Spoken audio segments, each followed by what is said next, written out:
40, Abuelo and the Nieto. This is the Abuelo, just in case you have any doubts over there. Tyler Carmona is the Nieto. Is a writer for Sports Illustrated. I've been covering the Dolphins for many, many years. And we talk Miami sports here in our podcast. We started back in September of 2024, and we're growing day by day. Number 40, and we always associate our podcast with a number. This is number 40. And who can forget Dick Anderson? Yes, number 40 for the Miami Dolphins. He won two Super Bowls with Miami, NFL Defensive Player of the Year in 1973.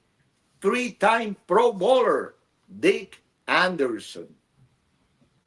Yeah, so I might have you beat with this 40. He might not be Oh, the, you do? the Okay. dynamic athlete that Dick Anderson was, but this is a true Miami legend through and through. Definitely a Florida legend for sure as well. Went to high school at Miami High, went on to be a stud with the Florida Gators, and a Miami Heat legend, Udonis Haslem.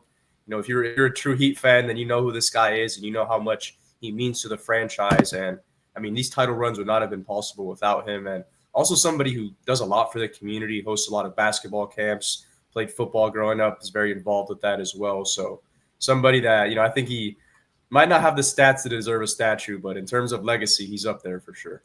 And, we're talking about basketball, so we got an interesting situation. And your predictions seem to be a little bit off so far because OKC is falling behind. Oh, It's never too you did not late. forget. You did not No, I forget did what not I said in forget. I keep five. tabs on that type of stuff. And unfortunately for you at this point, unfortunately for OKC, it seems like they're falling behind. And at the end of the game, it seems like they kind of lack an offensive plan. So, down 2-1 now, what are you expecting from OKC? I don't know. Oklahoma City has to, now take care of Halliburton. Halliburton was really off in the first two games, Tyler, but 22 points, 11 assists in that third game, taking the 2-1 series lead at that time. And who was going to predict this? Oklahoma City is the one that creates those turnovers, and they created a lot of turnovers in the first two games. Well, now it was different in that third game. 17 turnovers by Oklahoma City, and Indiana took care of that, took advantage of that situation, and that's something that Oklahoma City has to work on. That also very important. Alexander was a major factor for Oklahoma City in the first two games. Over 30 points. He was the creator. He made everything going and going very well. For Oklahoma City in those first two games. That changed in that third game. So, the production for him was not the same, and he seemed to be tired at the end. And that's very important. Also, the bench for Indiana, very strong in that third game. If they keep that up, this is a 7-game series at least. And, Oklahoma City might be in trouble. They might be in trouble. I know I predicted them winning in five, but I make mistakes. Tyler, you're the one that never makes a mistake, but sometimes I make mistakes. So maybe this was a mistake on my part. Probably Yeah, it happened. it's possible. I will say, like you said, kind of towards the end of the game, he's looking tired. And I mean, just I'm not a advanced basketball mind or anything, but it seems like they're playing a lot of isolation towards the end of the game, not necessarily running a lot of plays. It kind of reminds me of that Brooklyn Nets team from 2021, where they're just kind of spreading the ball around, letting people get their shots off without much direction or much of a methodical aspect to it. So we'll see if they can pick it up, but I think they'll need another person to step up and make those shots down the stretch, whether it's Jalen Williams or, I mean, Holmgren's been getting a lot of flack because been a rough couple games for him as well, and that's one of their top scorers. So they just need another person to step up in general. Now, with that number 20th pick in the first round, the Heat, Tyler. I know we were hearing the rumors about Kevin Durant, the Heat being in that fight, against the Knicks, against the Spurs, some of the things against the Rockets regarding Durant. But with that number 20th pick, who do you see the Heat taking? There's two guys that I would, if I were the Heat, I'd at least be hoping could fall to 20. They're kind of projected in that 15 to 20 range. One of them is Derek Queen from Maryland. He hit that, that buzzer beater to get them to the Sweet 16, where they ended up playing Florida. He's a 6'10" power forward center kind of hybrid, not a traditional rim protector. He's not going to get up there, block a bunch of shots, dunk on everybody. But he has a very unique skill set. He kind of reminds me of, at least ceiling wise, of Nas Reed from the Timberwolves.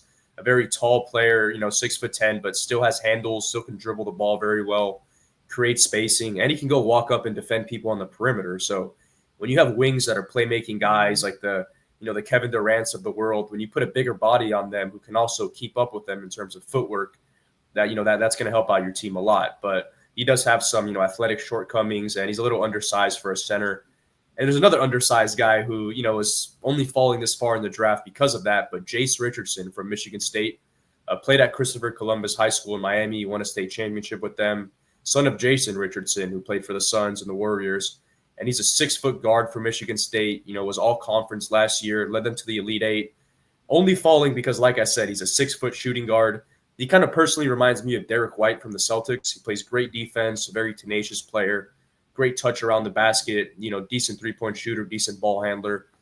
At that point of the draft, that you're looking for depth, you're looking for guys who can either contribute immediately or, develop and, become solid players over time. And I think, at that point, that's really when you see how good your scouts are. It's easy to get a top 3 pick and just get the best player. But once you're in that 15, 20, 25 range, then you really see how your development is. We talk about great Hispanic athletes here on our podcast, Abuelo and Nieto. We like to recognize top Hispanic athletes. By the way, you can follow us on TikTok, Facebook, Instagram, you name it. Follow Abuelo and Nieto and give us a like. We're talking about Dara Torres. Dara Torres at 41 years old, 2008 Olympics. She participated at the age of 41 and was a major factor for the swimming team of the U.S. And she has 12 Olympic medals overall, born of a Cuban father and an American mother in Los Angeles. 12 medals in her Olympic career, former world record holder in 3 different events. Torres won 3 individual national championships in freestyle and also butterfly for the University of Florida. Yes, she was a Gator where she competed, by the way, from 1986 to 1989. Southeastern Conference Athlete of the Year in 1988. Dara Torres, at 41, the oldest swimmer to represent the U.S. at the Olympics, one of our great Hispanic athletes. We have the Stanley Cup, Tyler, and the Stanley Cup has been a very physical, very competitive series between the Panthers and the Edmonton Oilers. And in that third game, Florida took an advantage of 2-1 in the series, winning 6-1, being very physical. And I think that Edmonton lost their temper a little bit, had a tremendous amount of penalties, a lot of penalty minutes. It cost them a lot in the game, and they learned their lesson. Coming up for the fourth game, they play a lot more level-headed, and that discipline helped them in winning in overtime 5-4. Incredible that we have 3 overtime games in this series. That's how competitive, how physical this series has been. In that fourth game, the Panthers were superior clearly with a lot more shots, almost 18 shots in that first period, a great advantage over the Oilers. They got a 3-0 advantage, but they did not take care of business at home. End up losing 5-4. That might have been the key game of the series. The game coming up, the fifth game in Edmonton might make the difference. It could be the difference maker in the series, but I would not be surprised if this goes 7 games. A lot of people excited. Some people that had not seen hockey, seeing hockey again. Something I did not want to forget. Inter Miami starts the participation in the World Cup of Clubs this Saturday night versus Al Ahly, an Egyptian team, number 1 African team. They have won over 40 titles in the Premier Egyptian League. So it's going to be a tough game for Inter Miami, which actually did not add any players for this tournament. And they expect a sold out Saturday night at Hard Rock Stadium. It's going to be a tough group for Inter Miami in this World Cup. We're talking Palmeiras, we're talking Porto also in that group. So it's going to be tough for Inter Miami, which was been playing, definitely was playing better the last 3 or 4 games in the MLS. Tyler, fantasy football, we gave it a little break, after the football season. But I think that you have something for us regarding fantasy football, which is, at least to me, is always very interesting. Yes, yeah, guys, buckle in because we got at least another 6 months of fantasy football stuff, and it's my favorite thing. One of my favorite things to talk about, at least. And You're in what, in one league or in two leagues? I'm in. I don't even know how many leagues I'll be in this year. We'll see. I usually am in at least two to three. You have the one that you focus on, and then the other ones are kind of like the mistresses. But this for my main league, I'm going to start giving you guys some advice, especially with drafts coming up in these next few months. Depending on how early you guys do your drafts. I'm going to be listening very carefully, and I'm not saying that I'm going to do it, but I might give me a few weeks to decide. I might get into a league, okay? Maybe one of your leagues, okay, and see how the old man. Let's see how the Abuelo does, and then in the Abuelo and the Nieto we can compare.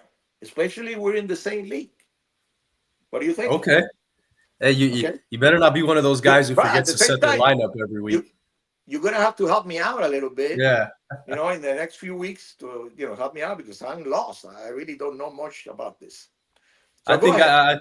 I think you'll have a decent understanding of it. There's a lot of people who play it and they just go strictly off instinct. So that's why I'm here. Hopefully give you guys some advice that's backed up with facts and production, film, all of the above. So my first sleeper pick, that's what I'm going to be calling these. Guys that you might not be expecting to blow up next season, but have the chance to do so. Jaden Higgins, he's a rookie wide receiver for the Houston Texans from Coconut Grove, Florida. I promise that's not why I picked him. But he was one of the highest graded receivers in college football last year. He was playing at Iowa State, which is still a big school, but necessarily won't get the attention that maybe an SEC program will. So that's why we're hearing more about guys like Travis Hunter or even McMillan from Arizona, players like that. But you're going to be able to get him for good value. He's 6'3", 220 pounds, great route runner, very fluid, and he's also playing with C.J. Stroud, who's one of the best quarterbacks in the NFL. And you take a look at their training camp. This guy's already running with the ones. He's getting the ball thrown to him a decent amount. So that kind of shows they're building some chemistry already. You got Tank Dell coming off an injury, and that was, one of Houston's top receivers as well. So Higgins could at least fill that role temporarily. And if he proves himself, that's, he was a second round pick, an early second round pick. So they're already expecting a lot out of him. So that'd be somebody who I would definitely keep an eye on. He's going to fall in the draft for sure. The mini camp, Tyler, the mini camp for the Dolphins ended this week, and looking at the team right now, McDaniel's, the coach, had some statements just right after the mini camp was over, and they were asking, how does he see the team? What are the weaknesses? How he can get the team better from what we had last season? And one thing that is obvious, and he commented about, is that the team has to be more diversified, and I agree. That running game has to develop, and that short yardage when you got third and one, you have fourth and one, and that's what they got the two big running backs. One as a free agent, another one in the draft. That's why they picked the guy from Arizona in the second round for the defensive line, then the free agent from the Steelers as a guard. They need those guys to step up, and Miami has to be able to run the ball a lot better than they did last season in particular, and in particular in that short yardage. I think that's going to help the team a lot. Also, very important, those, you know, that passing game, that long passing game, plays of over 20 yards were not there last season. Maybe that doesn't have to come back at the same level that they had in 2023, but they have to be better with that type of production because they were able to keep those two safety backs. They were not afraid of the run a lot of the time, and that hurt Miami's offense. That's offensively. I think that has to happen for Miami to really move up offensively. From last year to 2025, and defensively, I think they have an opportunity to be as good or better than they were last year. But the big question right now still is defensive backfield. They probably need help at safety, but for sure, they need help at cornerback, and it might be two players, not only one player, because I've been talking about a free agent, a guy around 29, 30 years old. They have mentioned names, of guys that are still available, one of them being Samuel. Uh, are they going to be able to get one of those guys? At least one of those guys. I think they need two, but one might be enough.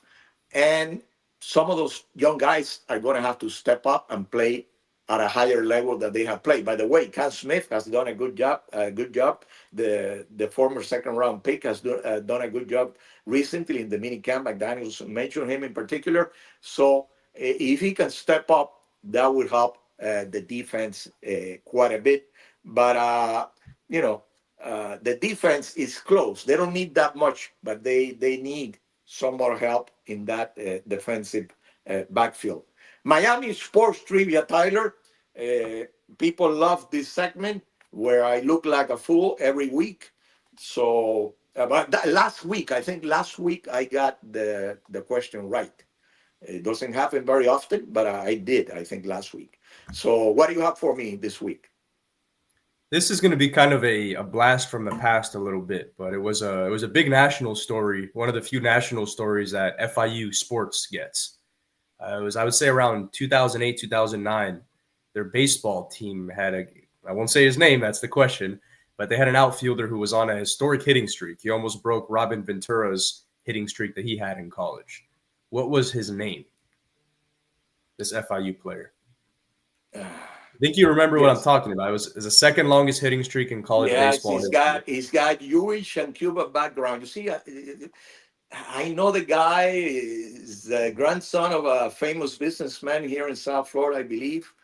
Um, um, and I did a couple of stories on him on TV, and he had a little long hair, short guy, and seeing him, I was expecting him to have maybe a career in professional baseball. He hasn't really had it, but I do not remember his name, Tyler. But I know exactly what you're talking about. His name is I was Garrett. talking about him. Go His name ahead, is Garrett Whittles.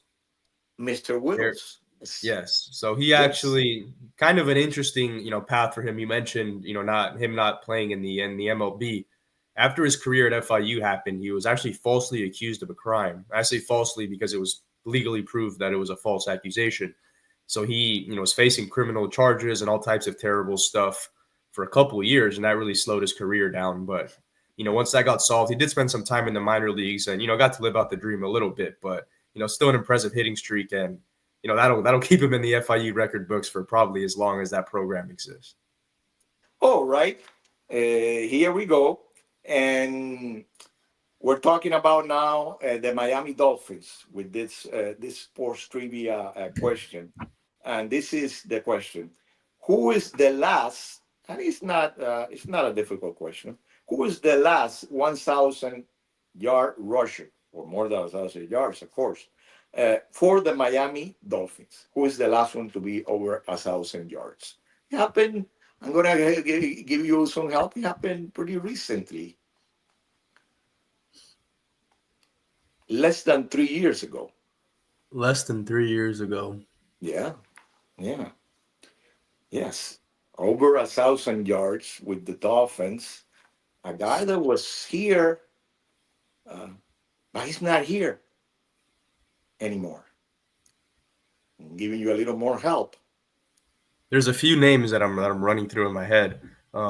Uh-huh. So I'm trying to make sure that I pick the right person. There's a couple of guys.